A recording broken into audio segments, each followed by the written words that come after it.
هو اللي انت جايباه ده؟ هو ايه اللي انت جايباه مخلل مش عارف ايه ده؟ خلي اجي احاسب عند الراجل يقول لي ب 60 جنيه. طب وايه يعني ب 60 جنيه؟ ما احنا ندوقه انا من عند عم عبده ب 10 جنيه احلى مخلل بميه حراقه بليله. ايه ده بيديك كله قرنبيط ولفت وانا ما بحبش الحاجات دي. والله لا يرجع. ايه اللي والله مش هترجع عم؟ والله ما هجيبه ده. عم خد عم. انت ان شاء الله جايبه الملح ده ليه؟ يعني ايه جايبه الملح ليه؟ اكون جايبه الملح ليه يعني؟ اجيب ب 20 جنيه ملح؟ طب وايه المشكله يا عمرو؟ انت كل حاجه تجيبها تتريق عليها. ما عندكيش علبه تحطي فيها ملح؟ لا انا عايزه دي، انا عايزه اجرب دي، انا عايزه اجرب دي. ده اللي هيتجاب يا ماما. لا انا عايزه اجرب العلبه دي. والله ما هجيبها. ايه اللي والله؟ انت كل حاجه تجيبها بتشيلها. ده فطيره دي يا ماما. انا مش هنزل معاك تاني على فكره. يا الف بركه. عم استنى استنى، هات علبه سمنه. دي ايه؟ هات علبه من دي. ايه اللي انت ماسكها دي؟ انا عايزه من دي. دي ايه؟ اللي هي الخضره دي. انت عارفه ثمنها كام دي؟ كام؟ 850 جنيه. طب ما نعمل بقى الكحك والبسكوت هتبقى جميله.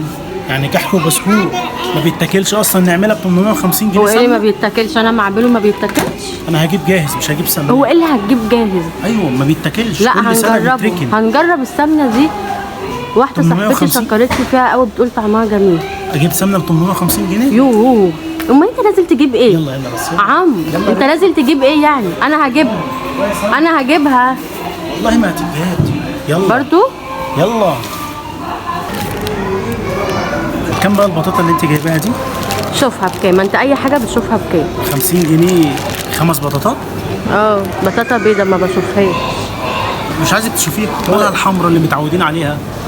انت كل حاجه يا عم 3 ب 10 عندنا. 3 ب 10 ما بقاش في حاجه اسمها 3 ب 10. حطها اهو حطيتها مكانها، هي مكانها هنا. يلا. ايه يا بنتي اللي بتجيبيه ده؟ ايه ده استني. يوه جايبه لي رز بالشعريه؟ رز بشعريه. والرز المحشي بقى يتجاب جاهز؟ يا عمرو ما دي حاجات جاهزه على طول عشان الفطار. لا يا ماما مش هتعرفي تعملي حبه رز بشعريه اعملهم انا. هو ايه اللي مش هتعرفي؟ دول بيبقى جاهزين على طول. لا مش حلوين. انا عايزه اجربه. لا انا مش متعود. كل حاجه مش حلوه، كل حاجه عندك مش هنجربه. خلاص لا. هو ايه اللي لا؟ مش هيتجاب ده. مش كل حاجه تعمل عليها كده. ده انا مش هجيبه. يوه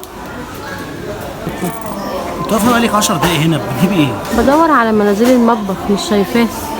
المطبخ؟ دي؟ هات واحده يا عم. ده ب 140 جنيه. طب معلش ما بتقعد حبه كتير. لا يا ماما.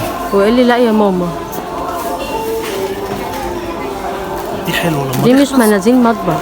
هتنفع. دي مش منازل مطبخ، انا عايزه منازل للمطبخ. كله بينشف. هتنفع ولما تخلص نجيب تاني. انا عايزه من دي. يلا بقى برضو يلا هي دي حلوه. انا اصلا غلطانه اني نزلت معاك ورحت معاك في حته. ليه يا بنتي؟ عشان اسيب كل اللي ورايا وانزل وكل حاجه مش عاجباك وكل حاجه اجيبها تروح ترجعها.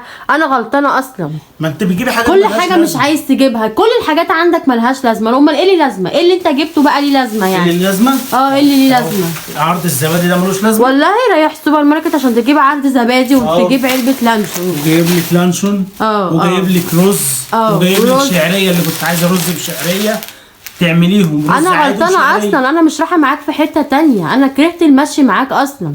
ما تروحيش انت حر. طيب ماشي مش هروح. لا بعد كده همسك انا الفلوس والمصروف مش هخليك تجيبي حاجه. ما انت لو مسكت المصروف مش هتجيب حاجه اصلا. ما انت رايحه كل الحاجات عندك ملهاش لازمه. رايحه تجيبي لي رز بشعريه، لا ملح في علب. ايه ياما؟ ايه المشكله يعني؟ المشكله؟ ومخلل ب 60 جنيه. خلاص بقى ماله ب 10 جنيه. ماشي يبقى هات ابو 10 جنيه اللي كله لفت. هجيب. طيب حلو.